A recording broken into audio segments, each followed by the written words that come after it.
it's Molly, creator of makeitasadogtrainer.com. And today I have something really unusual for you in this video and a couple other recent ones as well. This video is actually a portion of a Q&A call. So it was a coaching call for a program of mine that a lot of dog trainers are in. There's over 100 dog trainers in this program, and it's called Peak. This particular program is all about all the things you need to know in order to be able to market your dog training business really well and get as many clients as you want and be able to make more per client and make more in less time, and also be able to get your name out there, write your website really well, create great programs, have great prices, all the things that you need to know in order to, like I said, make it as a dog trainer.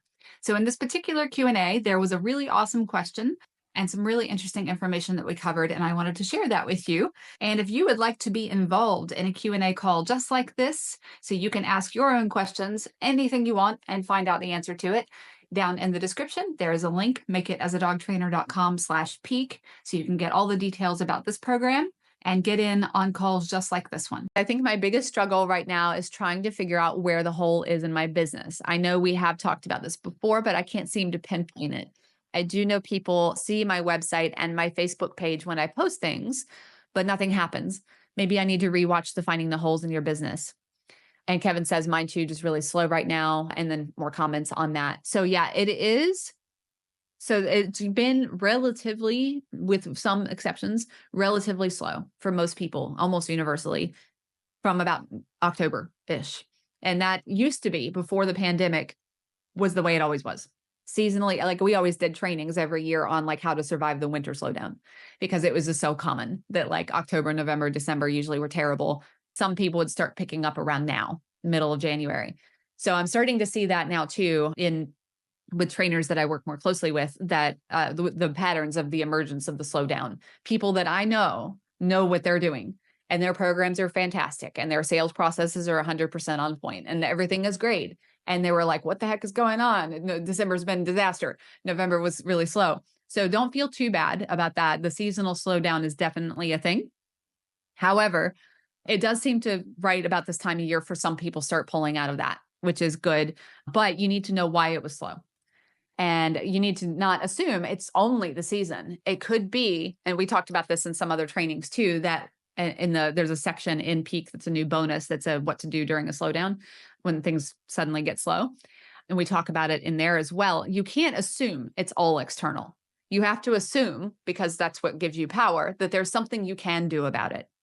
Because just because there's glass falling down all around you doesn't mean you have to get stabbed. There might be something you can do. There might be an umbrella somewhere. So you can, that was a weird analogy. Literally, it came from this book I was reading where some famous guy, I don't even remember who it was standing under a skylight, getting ready for a photo shoot, and a skylight broke above him and shards of glass rained down around him, and he didn't even flinch. And it used it as an example of controlling your emotions during a disaster. So that's where I got that analogy from. But anyway, the tendency is to always blame the external things, but that doesn't mean that there isn't something else wrong.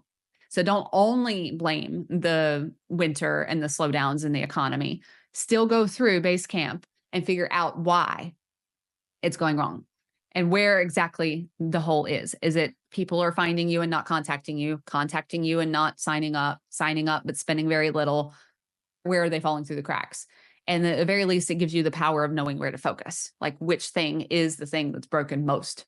Because when there's a slowdown, it should go from fantastic to good, not doing pretty well to nothing. If it goes from doing pretty well to nothing, then there's a hole. If it goes from fantastic to good, might just be the season. So that's kind of how you want to look at it too. So I definitely say, yeah, definitely go back through the base camp and do that exercise to figure out where the hole is. You don't have to do the full spreadsheet the way I have it in there. What you can do is just go back the last couple months and literally tally how many people contacted you, how many consults you did, how many sales you got. And then from that, post that in the group and say, which thing's broken, basically. And you might even just be able to figure it out from watching the training where the hole was.